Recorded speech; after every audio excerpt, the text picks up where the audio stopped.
So thank you everyone for joining for this talk. So we're gonna discuss about orchestrating machine learning pipelines for personalization with Airflow. So just a few words on me. My name is Christian Kravanja. I'm a data engineer here at Algolia, and I'm working in a personalization team. I have 8 years of experience in the data engineering and cloud infrastructure, and I'm keen on GCP with some certifications. So just for those of you who don't know Algolia, so we are a search and discovery platform. The product is a search API that is based on the product catalog of our customer. Our customer are generally e-commerce website. And using this catalog, we provide blazing fast results by combining keyword search with vector understanding. So this is a new offer that you may heard about that is called neural search. And we do this at scale. We do this for 17,000 customers with 150 million of searches per day.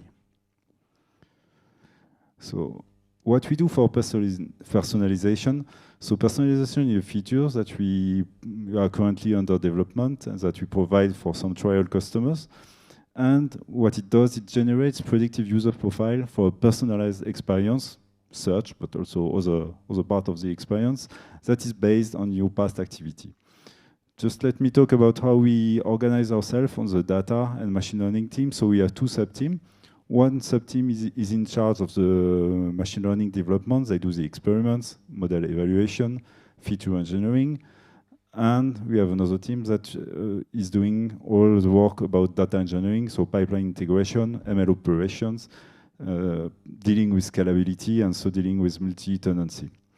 Why I'm telling this is it's going to be an important factor when we go to choose some orchestrating solution.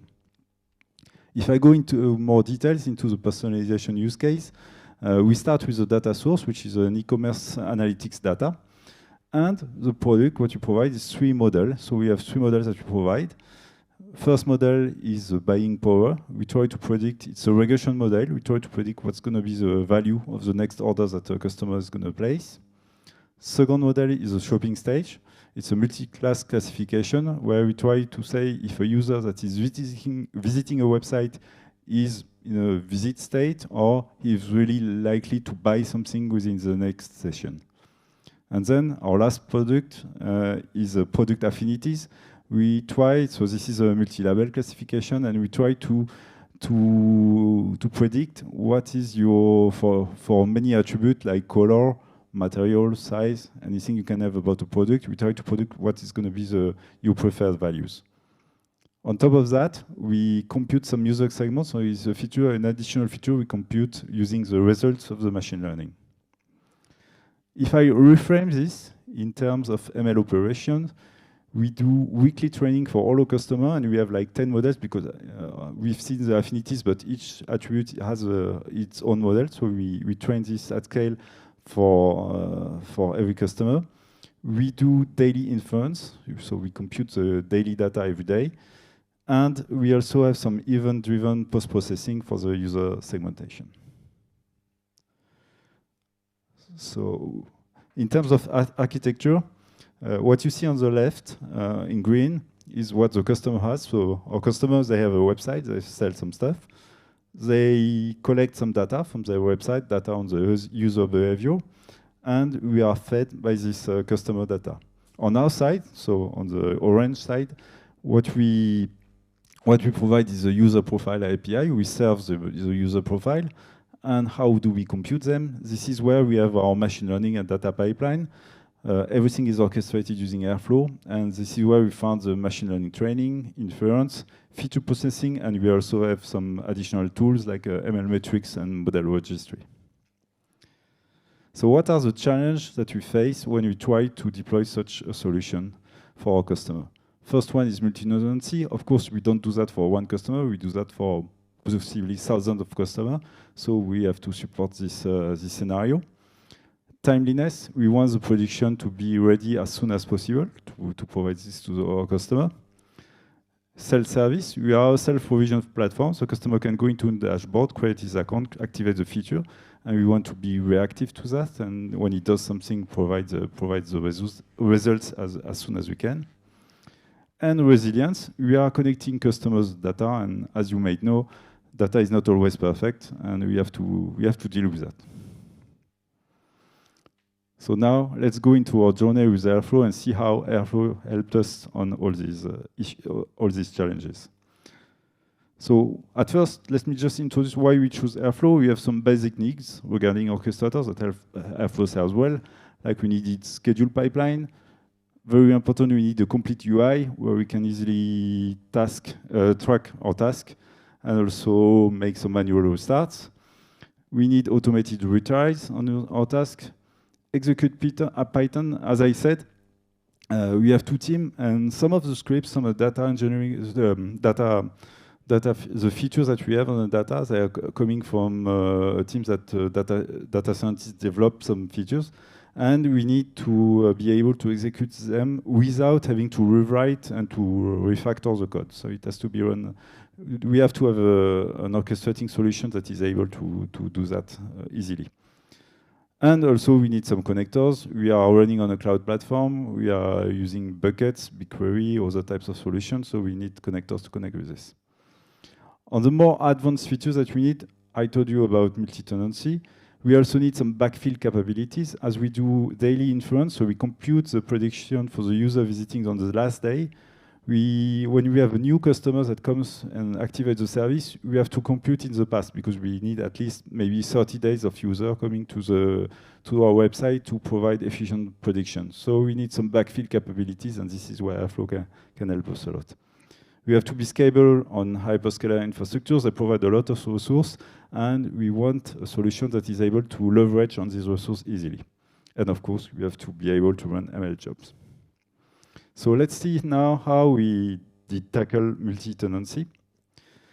So there is an interesting feature, a very interesting feature in Airflow, is that you can dynamically register a DAG. So what we did, we started with one DAG file, which is one file for all of our customers.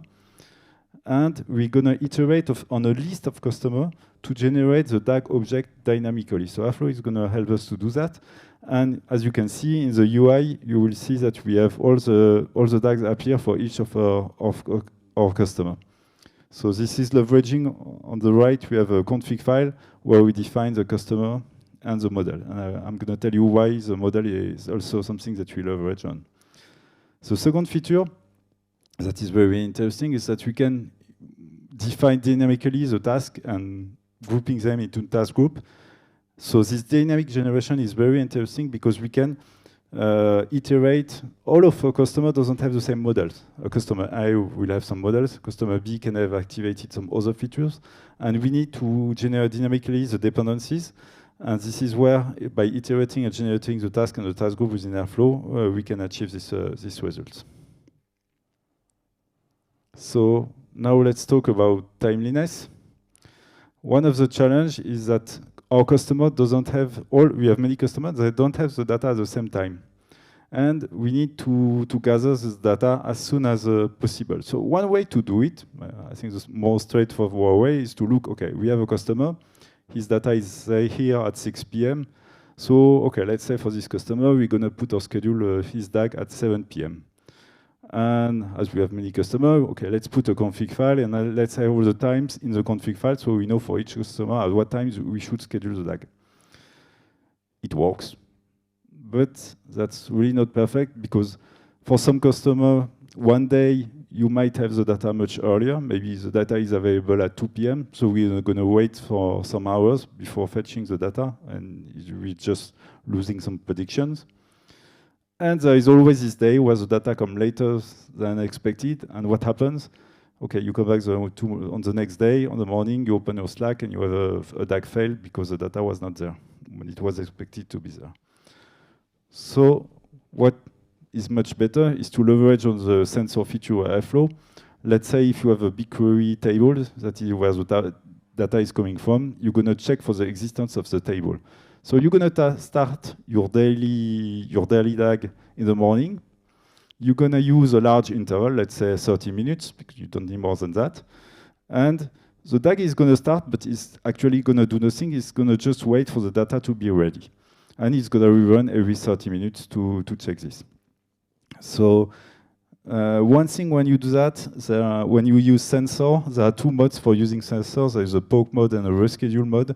When we work with large interval, like 30 minutes, we want the reschedule mode because we don't want to lock the workers for the time, the waiting that the data is available.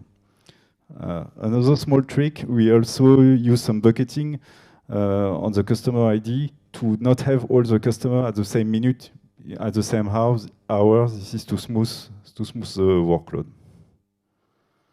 So now let's talk about self-service.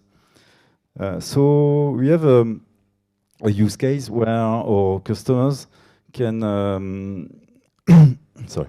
where our customer can define some segments, and we are going to compute using Airflow the segments for them. Why do we keep this computation in Airflow? Is because it's a long task. And it's also that we want to leverage on Airflow UI because Airflow UI helps us to achieve a monitoring per customer. We can just filter on a customer and see all his DAG and see if everything is fine for this customer. So we're leveraging Airflow to do that. And the basic way is, okay, when we could have a queue, send the computation order, we need to compute this segment, and have a DAG. Every customer have a DAG that's going to pull from the queue, and if there is something to compute, it's going to be computed. If we do this, we will have plenty of DAGs that are going to just pull an empty queue for 90% of the time. So we decided to make an evolution of this pattern and to split the DAG into two actual DAGs. So what we did, we developed a sensor DAG that is just here to pull the queue and to see if there are things to compute. We have one instance for our customer. It's going to be like scheduled every 5 minutes. And it only reads order from the queue, and it's going to launch process DAG when there is something to process. So on the other side, we have this process DAG where they are not scheduled. They never run automatically. They are always triggered by the sensor DAG. And this one, we have one of each for each customer, so we can track easily in the Airflow UI what's happened when we process those segments. And how do we achieve that? We leverage on two features that Airflow provides. One is dynamic task mapping.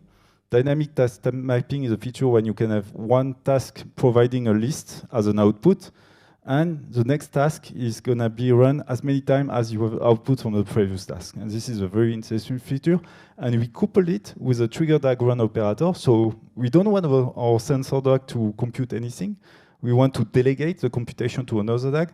So we couple the dynamic task mapping with a trigger DAG run operator. So it's going to launch another DAG for the processing. And the little story is the process DAG also is using dynamic task mapping because it can have multiple segments to compute. So it's very interesting because we saw before how we can be dynamic at configuration time, and now we are dynamic at runtime, which is a bit different. And some new version of Airflow, like Airflow 2.4, there are also some helpful features like sending keyword arguments to the triggered DAG, so you can send a dictionary. So you can send more complete information to the DAG that needs to run after. Now let's talk about resilience. We have two use cases for resilience. One, we have to deal with customers that have imperfect data. What we do normally, okay, we have some failure callback, and we trigger an alert and we send something in Slack to say, okay, the DAG run has failed. But we want to provide this feedback to a customer. So we have to catch this, to change a little bit the way. So we're gonna send to Slack, but also do something and do something interesting for the customer, which means give to the customer some feedback about how he can improve his data quality or change something in his data, so we are able to provide the feature. When we do that with so we did that with a failure callback, but it doesn't work well with a bash operator. At least it's a little bit hacky, because a bash operator will just provide you an Airflow exception, so you don't have any context about what really happened.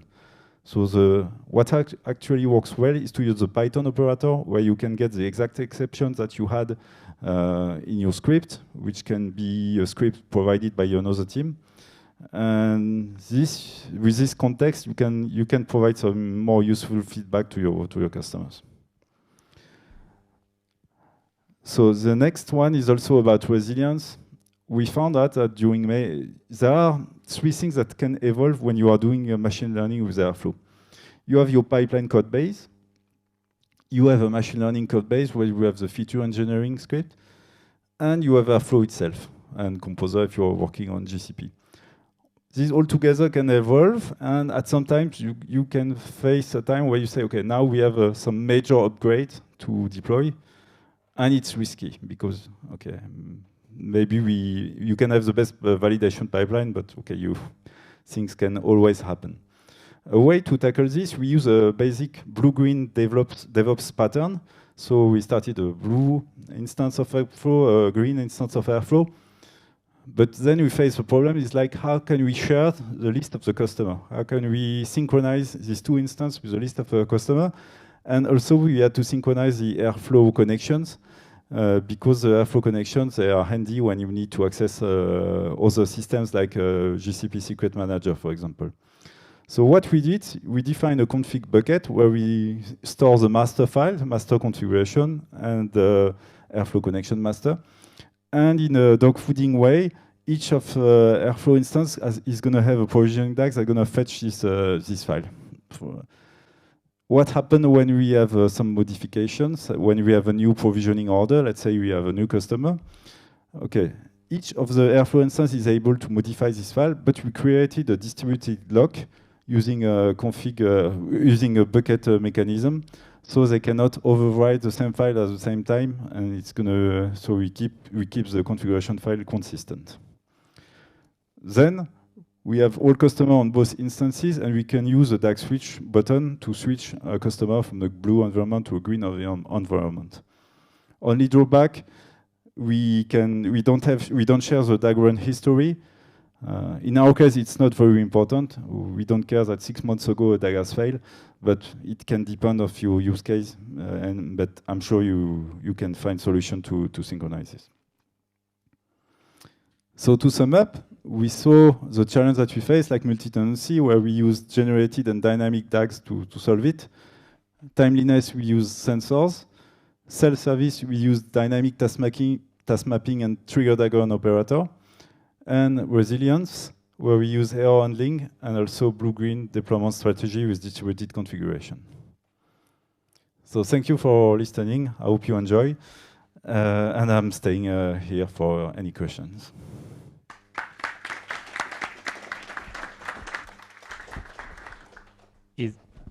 Yeah, it's on. Is there any question in the audience? Vous pouvez aussi poser en français, et je traduirai si jamais vous avez pas envie de parler en anglais. Yeah, is there any question? I have a first one. How do you feel about the dataset upgrade in Airflow? Do you plan maybe to migrate what you did? Because it looks like the dataset will replace everything you did. Now we just saw if new feature happening like dataset also. So go back, and this is definitely something that we want to consider when we work on our new version of our pipeline, yeah, for sure. Okay. Yeah. Okay. First of all, thank you for the presentation. It was crystal clear. I have a question about how many DAGs do you have in Algolia, and how many ones do you manage in Algolia? Then, depending on the number of DAGs, I would like to know, is it like a cluster of Airflow who is running, or like you are running it on, as I think, on GCP, as you say? So, firstly, let's answer this question, and then maybe I will have someone else. Okay, so thank you for the question. So as I said at the beginning, we are working on a feature which is a new product under development. It's not at the scale as Search API like we have today. So now we have like hundreds of tags running at the same time for this feature, but we plan to expand, of course, to thousands. And so we are preparing for this. And it's running on GCP Composer, so it's running on the autopilot flavor of Google Kubernetes Engine GKE that is provided. So it does like the scaling for the Airflow automatically, as if I understand, because I only know Airflow on premise, I didn't know how it's working like Airflow Composer. So if you can be more clear about it. Yes. There is a talk about Composer like in the third talk, but maybe Oh, if you well, have I can also. something to say, you can say it. No, we are. When you are working on GCP Composer, you can configure the resources that you allocate to the worker, to the scheduler, to different Airflow components. But for the worker, you can leverage on the Kubernetes infrastructure that is beyond, and the autopilot mode, which is a nice thing because it gives some abstraction about the Kubernetes underlying infrastructure, and you can spawn some pods as much as you want. There is a limit somewhere, but we didn't reach it now. Thank you for the question. Thank you for the presentation. Since you said you were working on Composer, how do you deal with the different machine learning models with different dependencies? Do you trigger other virtual machine, or can you use the same or different workers? We tried different configuration. The one doesn't work well is to use the Airflow worker directly to when you have heavy tasks like memory greedy task, compute intensive task, or machine learning task. You can use, of course, you can inflate your workers and set the concurrency to very low. You can go to 1 on your composer workers, but you're gonna need a lot of workers. So there are alternative possibilities that we are currently trying and trying to use, which is a Kubernetes pod of operator, of course. And also, if you are on GCP, you can use Vertex AI custom jobs, which are a great way to offload out of the composer the training task, for example. Okay, thank you.